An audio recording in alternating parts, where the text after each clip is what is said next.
Орооны минь түргэн оологч нараа за дайн үргэлжлэл байна. Одоо хэд хонц 5 онцсон байна тий.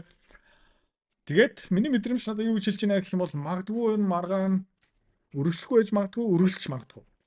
За ямар яриа гарч ийнэ гэх юм бол New York Times гэх мэт чинь барууны хэвлэл мэдээллийнхэн Ираны тагнуулын байгууллага Ираны хэлсэл гэдэг хүмүүс нь Америкийн CIA хүмүүстэй холбогдсон байх шиг байна. Тэгэл янз бүрийн тий нөхцөл байдлын солилцоод байх шиг байлээ. Нөгөө талдаа Америкчууд юу ярьж байна гэх юм бол Трамп юу ярьж байна гэх юм бол Америкийн сенаторууд юу ярьж байна гэх юм бол цэрэг явуулъя гэж ярьж байгаа юм. За Америкчууд Трампын хувьд ерөөдөө энэ дайн хурдан зогсоох минут ашигтай тий ялалт байгуулчлаа 5 хоног бөмбөгдлөө бидний шаардлагуудыг бүгдийг хүлээн зөвшөөрлөө тий өмнөх ерөнхийлөгч нар ингээ hulчгар байсан өмнөх ерөнхийлөгч нар 10 жил 20 жил даймаа хийх дуртай байсан бла бла бла тэгэл ганцхан би баатар маатар гэд ярих боломжтой. Тэгэд ерөнхийдөө харцгаая Израилийн хүсэл юу юм бэ гэх юм бол тий тийш цэрэг явуулах хүсэлтэй байгаа энэ дайныг илүү хурц болох хүсэл бол байгаа. Тэгээд алтны хаан шүчтэр сонирхолтой унсан юунаас болоод унсан юм бэ гэх юм бол та харж байгаа бол энэ Косби Солонгосын хөрөнгийн бирж амар өссөн. Тэг янз бүрийн тэр Samsung-ийн хувьцаа SK Hynix-ийн хувьцаа тэгээд за эндээс эхэлчихье. Тэг ингээ хараад үзэх юм бол ер нь бол баг Fibonacci 1 дээр ерөөхдөө очсон буугаад ирж гин. Гэхдээ хэдүүлээ нөгөө SK Hynix-ийн хувьцаа харах юм бол нэг сүртэй уналт бол аваагүй. Та харж байгаа бол SK Hynix-ийн ашиг таамаг ерөөхдөө амар өндөр байгаа. Samsung-ийн хувьцаа хэдүүлээ бас харцгаая. Samsung-ийн хувьцаа ерөөхдөө энэ Солонгосын хөрөнгийн биржийг тэр чигтээ ерөөхдөө унгаагаад байгаа. Тэгээ хараад үзэх юм бол Samsung-ийн хувьцааны ханш энэ Kospi-тэй ер нь бол айгуу төстэй. За тэгээд энэ бол яг цэвэрхэн Fibonacci 1 extension дээр ерөөхдөө фейлдсэн. Өчтөр 0.6 дээрээ support авсан. Одоо 0.3-ыг цогцсон. Ер нь бол нөгөө унтсан байгаа. Хувьцааны арилжаа хөрөнгө олт тий мөнгөөр мөнгө олох амар сонирхолтой байгаа ч тий. Гэхдээ амар хэцүү. Хэвч хүмүүс нь ерөөсөж чаддгүй. Ягаад чаддгүй юм бэ гэх юм бол ментор багш байхгүй. Community байхгүй. Одоо сайн сонсоорой. Тий. Би school community нээсэн. Тэн дээр юу зааж байгаа юм бэ гэх юм бол энэ толгоонд байгаа хөрөнгө олтын бүх чадвараар чамтай хуваалцаж байгаа. Тэрнээс гадна би ямар хувьцаа хизээ ямар ханшаар хэдэн хуваар авж байгаа юм бэ тэн дээр ил тавигдсан байгаа. Чи нөгөө дүр аж бол. За. Манай community-д нэгдсэн хүмүүс одоо 1 сарын байдлаар доллараар тий ойролцоо 50-60% өгөөж аль хэдийн авцсан байна. За, чи миний энэ чадварыг сурмаар байгаа юм бол энэ видеоны эцэст тий манаар автна чам дэлгэн мэдээлэл өгнө. Тэгээд school community дотор уулзъя. За. Тэгээд юу бол магталтай юм бэ гэх юм бол одоо алтны чартлал буцаагаад ороод үзчихье. Юу бол магталтай юм бэ гэх юм бол богино хугацаанд double top үүсэх магадлал байгаа. Тийм учраас хэдүүлээ өнөөдөр UGL-ийн позиц жоохон багасгаж байгаа. UGL-ийн позиц ерөөдөө бидний хувьд бол дайггүй хэдүүлээ саяхан 60 хэдэн доллар дээрээ нэмж орсон. Манай позиц бол ашигтай. Саяхан 2.5% нэмсэн. Тэргээ жоохон багасгаа явчих яагаад гэх юм бол нэг double top болох эрсдэл бол харагдаж байгаа. Гэхдээ horizontal яг нөгөө тэ support line-уудыг ингээ тавиад үзчихье. Энд нэг support байна. Энд томоохон support байгаа. За өмнөх энд нэг support байна. За энд нэг support байгаа. Тэгээд саяхан ямар support дээр ерөөдөө bounce хийсэн бэ гэх юм бол энэ support дээр ерөөдөө дэмжлэг авч чадсан. Тэгээд алт бол өнөөдөр жоохон recover хийж байгаа. Гэхдээ жоохон сулдуу байгаа. Мөнгийг хараад үзэх юм бол тэ бүр сул энэ дээр хэдүүлээ ер нь бол мөнгө нэлийн өвчтэй даймаж авсан. Тэгээ хаа хүртэл явах магадaltaй юм бэ гэх юм бол 0.6 хүртэл ерөөдөө буурах магадaltaй. Мөнгө хэдүүлээ эргүүлээд орох нь за бараг тодорхой гэж хэлж болно. Гэхдээ энэ жоохон цаг хугацаа хэрэгтэй. Тийм учраас хэдүүлээ энэ дээр нэг сүртэй яарах хэрэггүй. Ерөөдөө ингээд доошоо яваад ерөөдөө $60 дээрээ буцаад ирэх юм бол бараг энэ 200 хоногийн moving average-тэй нийцч магадгүй. Хэдүүлээ UGL-а өнөөдөр жоохон зараад тэгээд маргааш нөгөөдөр Matsa Meka-гийн хувьцааны үн ханш өшөө жоохон буураад эхлэх юм бол тэр позициудаа ер нь бол нэммээр байгаа. Яг гэх юм бол Matza Resource-ийн ер нь үйл ажиллагаа та харж байгаа бол орлого нь ерөөхдөө дээшилж байгаа. Одоо ашигтай ажиллаад эхэлж гин, олборлолт нь ерөөхдөө сайжирж байгаа гэх мэтчлэн. Тэгээд нөгөө би бас нөгөө Matza Resource-ийн судалгааны тайлантад хуваалцсан. Удахгүй нөгөө Anglo Gold Ashanti-гийн хөдөлთა авалтын үлдсэн $100 сая орж ирэх магадлал бол байгаа. Тэгээд харж байгаа юм бол Matza Resource-ийн зах зээлийн үнэлгээ $114 сая. Тийм Anglo Ashanti ер нь бол тэр хилцлийг бүтэн хийчих юм бол энэ компани хувьцаа ерөөдөө дээшээ пуужиндах нөхцөл байдал нь бүрдсэн. За, тэрийг хараад үзэх юм бол sideways consolidation үргэлжлэж байна. Илүү их энерги цуглуулж байгаа.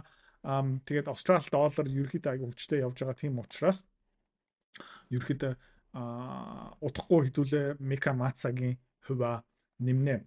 За ингээ хөрөнгөний зах зээл ингээ хараад үзэхээр хэдүүлээ ер нь бол нефтнээсээ эхэлцгээ өчигдөр уржигтэр ерөөдөө нэлээд хүчтэй дээшээ явсан. Гэхдээ өнөөдөр сүртэй хөдлөхгүй байна. Хөрөнгөний зах зээл дотор арилжаа хийж байгаа хүмүүс том мөнгөтэй энэ зах зээлийг нөлөөлж байгаа хүмүүс мэдээж бүгдээрээ холбоос сүлжээтэй. Тэгээд юу байх магадaltaй юм бэ гэх юм бол нөгөө дотоод мэдээллүүд байгаа. Тэгээд энэ дайн ерөөдөө дуусаад эхэлчих юм бол ямар хувьцаанууд нь буцаагаад үүсэх магадaltaй юм бэ гэх юм бол буцаагаад технологийн хувьцаанууд үүсэх магадaltaй. Гэхдээ тэр Сауди Арабын орнууд ямар шийдвэр гаргахын хэдүүлээ ерөөдөө хүлээх ёстой. За тэгээд QQQ-гаас хэдүүлээ ерөөдөө бараг тэр чигтээ гарцсан QQQ-гийн хувьцаа биднэрт ерөөсөө байхгүй. Dow Jones таад харж байгаа юм бол ер нь бол нэлээд ugly candle ингээд дэш явцсан. Гэхдээ ер нь хүчтэй байж чадлаа. Хэдүүлээ бас DIA ETF-ийн хэдүүлээ харцгаая pre-market дээр $484 дээр явж байгаа. Dow Jones бол нэг богино хугацааны correction орох is okay. Яг гэх юм бол өмнө бас энэ correction орж ирсэн, энэ жижигхэн correction орж ирсэн. Сонирхолтой юм юу юм бэ гэх юм бол Трампын худалдааны дайн, тариф, мариф тэ маргаан зах зээлийг амар том савлуулсан. Гэхдээ энэ Сауди Араб, Катар гэх мэт чинь зах зээл хүмүүс ер нь бол нэг сүртэй тох байх шүү. Тэрнээ би бас гайхаж байна. Тэгээ S&P 500 харах юм бол өчтөр бас ер нь бол сайн хүчтэй candle-аараа дууссан. QQQ жоохон сулдуу, Dow Jones нэлээд хүчтэй candle-аараа ер нь хаалт хийж чадсан. VIX-ийг хэдүүлээ зүгээр ингээ хараад үзэх юм бол ер нь бол та энд юу харж байна гэх юм бол нөгөө Трампын худалдааны дайны үеэр амар дэшээ савлсан. Тиймэрхүү савлалт энд ерөөхдөө байхгүй. Put call ratio хэдүүлээ бас хараад үзье. Тэгээд put ер нь бол саяхан хүмүүс нэлээд сандраад нэлээд олон put авсан. Ер нь бол хүмүүс тэгээд нэг амар ингээд амар шуналтаад амар айгаад байгаа юм байхгүй. За өчтөр хэдүүлээ нэлээд олон технологийн компаниудын айгу бага хувь эзэлж ийсэн тэрнээс ерөөхдөө хэдүүлээ гарсан. Тэгээд ер нь бол зах зээл дээр нэг томоохон тренд bottom одоо гарч байгаа тэр юу юм бэ гэх юм бол одоо доллар чангарч байна. Энэ яаж магадгүй Дональд Трамп ерөөхдөө Ираны засгийн газарт нөхцлүүд шаардлагуудаа тодорхой тавьж чадаад тэгээд ерөөхдөө ялагчаараа гараад ирэх юм бол ер нь бол хүмүүс доллар руу явна. Арабын тэр орнуудаас мөнгө аль хэдийнэ ерөөхдөө урсаад эхэлсэн та харж байгаа юм бол энэ маргаан эхэлснээс хойш долларын индекс 97-оос ерөөхдөө дээш явсан. Хин хохирч байгаа юм бэ гэх юм бол евро хэдүүлээ саяхан еврогийн short позициудаа нэмсэн, нэмж нээсэн. Тэгээд евро яасан бэ гэх юм бол энэ 200-day moving average-ийг ерөөхдөө сая цогцлоо 50 хоног moving average-ийг бас цогцсон. Ер нь бол евро дээр еврогийн чарт зүгээр ингээ эргүүлээ үзчих юм бол bottom formation харагдаж байгаа. Тийм учраас хэдүүлээ энэ дээр аль хэдийн short position авсан. Энийг ерөөхдөө урт хугацаанд барина. Нэг сүртэй өндөр ашиг өгөхгүй. Гэхдээ ийм зах зээл ийм тодорхойгүй савлгаатай байгаа учраас хэдүүлээ ерөөхдөө энэ арилжаануудаа хийж байгаа. Шүнлэхгүй хөрөнгүүд хамгаалах гэдэг. Тийм учраас багц дотор энэ BCI манай хамгийн том хөрөнгө оруулалт та харж байгаа юм бол хэдүүлээ энд Орсноос 21 хэд дээр Орсноос хойш ерөөхдөө хөрхэн дэше явж байгаа. Одоо хөнгөн цагааны үн ханш үсэж байгаа, нефтний үн ханш үсэж байгаа, алтны үн ханш тодорхой хэмжээний тогтвортой байгаа. Үдэ аж ахуйн бүтээгдэхүүн ерөөхдөө өсөж байгаа. Тийм учраас энэ BCI дотор бид нэлээд томоохон хөрөнгө оруулалт хийсэн. Энэ бол хажуу тийшээ явсан ч еврогийн ханш одоо жоохон суллаад ирэх нэг сарын хугацаанд хэдүүлээ эргэн тойрны хүмүүс тэ Солонгосын зах зээлийн хөрөнгө оруулалт хийсэн, технологийн компани хөрөнгө оруулалт хийсэн хүмүүс энэ тэнд айгүй их мөнгө алдаж байгаа юм бол хэдүүлээ мөнгө алдахгүй явж байгаа. Энэ тэнд жоохон ашиг ингээд зулгаагаад авч байгаа. Тэгээд магадгүй энэ алтны correction дуусаад ирээд ерөөхдөө энэ consolidation жоохон хажуу тийш яваад тэ flag үүсгээд тэгээд дараагийн leg up болоод ирэх юм бол хэдүүлээ бэлэн байцгаая. Энэ хугацаанд гоё юмнууд юу юм бэ гэх юм бол тэгээд та хэд хэлчихье заяа. Сануулъя. Заяа. Одоо бидний эзэмшиж байгаа энэ Matsa Meka-гийн үн ханшин ингээ буурж байгаа.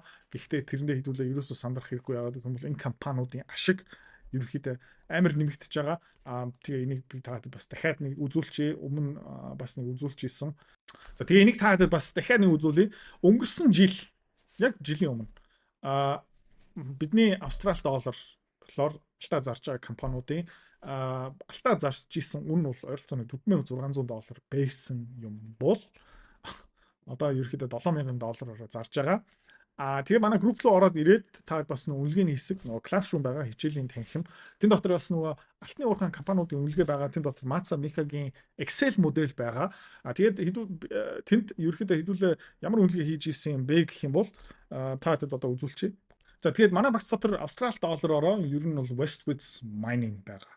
За тэгээд энэ дээр ерөөхдөө хэдүүлээ ямар таамаг ашигласан бэ гэх юм бол 25, 26, 27, 28, 29, 30 онд алтны үн ханш Австрали доллараар 5,800 байх болно. 5,800, 5,390, 5,390, 5,390 ингээд таамаглагдсан байгаа. Тэн дээр тэр тоон дээр үндэслээд ерөөхдөө манай valuation манай үнэлгээ гарч ирсэн. Окей. Гэхдээ та дөнгөж сарсан Австрали доллараар 5,800 дээр үнэлгээ нь ерөөсөө биш 7,300 дээр ерөөхдөө одоо бараг нэг 3 сар явж байгаа. Тэгээд ер нь бол Meka Metals, Matsa, Westwoods гэх мэт шиг компаниуд бүгдээрээ ерөөхдөө маш өндөр үнэлгээтэй ерөөхдөө гарахаар байгаа. Жишээлбэл манай Core Mining дотор бас манай үнэлгээ ингээ орцсон байгаа. Тэн дээрээ хэдүүлээ бас ямар таамаг тавьсан байсан юм бэ гэх юм бол мөнгөний үн ханш $45, $50 байх ингээ тавьсан байгаа. Гэхдээ та харж байгаа юм бол мөнгөний үн ханш $85 дээр явж байгаа. Тэгээ мөнгө $60 руу унах юм бол ерөөхдөө хэдүүлээ юу хийх юм бэ гэх юм бол тэ Core Mining буцаагаад ерөөхдөө энэ 19 магадгүй $17 руу унах магадaltaй. Тэгээ $60 дээр bottom нь гараад ирээд тэгээ хэдүүлээ айгүй их хэмжээний мөнгөөр ерөөхдөө тийш өөрөнгөлт хийгээд ашигтай гарна гэсэн. Окей. За тэгээд нөхцөл байдлыг хэдүүлээ харцгаая. Тэгээд Трамп Америкийн засгийн газар цэрэг явуулах юм уу? Эсвэл Ираны тэ их тайвны төлөө тэр саналыг хүлээн зөвшөөрөх юм уу, ярилцах юм уу хэдүүлээ харцгаая. Мэдээж Трамп энэ дайныг хурдан дуусаад би алдсан гэж хэлэх мань хүнд бол тий хүсэлэн байгаа. Гэхдээ Израиль яг яахын хэдүүлээ бас ажиглал харцгаая. За, бай бай.